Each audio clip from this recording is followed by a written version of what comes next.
This video is sponsored by BuyMart mobile app. Hi friends, இன்னைக்கு நம்ம கம்பு தோசை எப்படி செய்யலாம்னு பார்க்கலாம். ரொம்ப ஆரோக்கியமானது, ரொம்ப சத்தானது, சின்ன குழந்தைங்கள்ல இருந்து பெரியவங்க எல்லாருக்குமே ரொம்ப நல்லது. வாங்க இது எப்படி பண்ணணும்னு சொல்லி பார்க்கலாம்.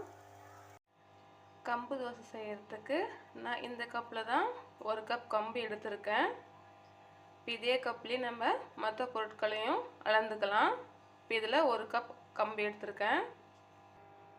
அரை கப் வெள்ளை உளுந்து எடுத்திருக்கேன். நீங்கள் கருப்பு உளுந்து இருந்தாலும் போட்டுக்கலாம்.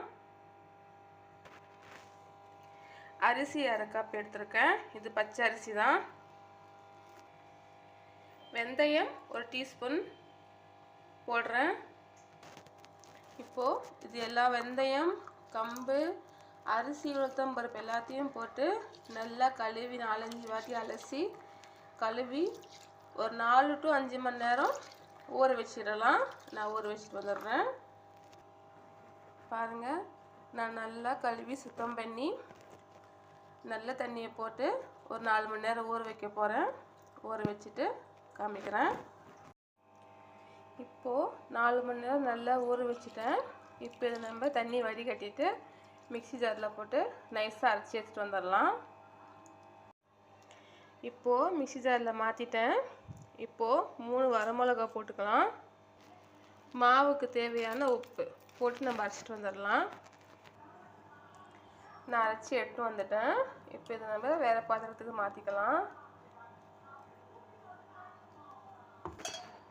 நல்லா தோசை ஊற்றுற மாதிரி இந்த கன்சிஸ்டன்சியில் இருக்கணும். பாருங்கள், இந்த மாதிரி.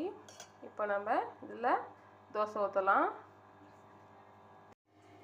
இப்போ நான் அடுப்பு பற்ற வச்சு தவா வச்சுட்டேன்.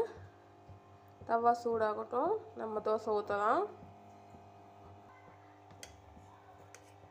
தவா சூடாயிடுச்சு, நம்ம தோசை ஊற்றலாம்.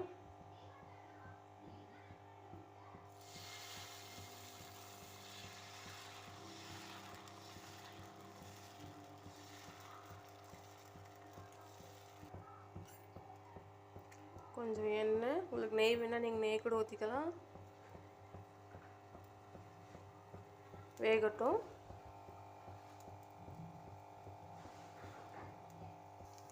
இப்போது ஒரு பக்கம் நல்லா வெந்துருச்சு, திருப்பி போட்டுக்கலாம்.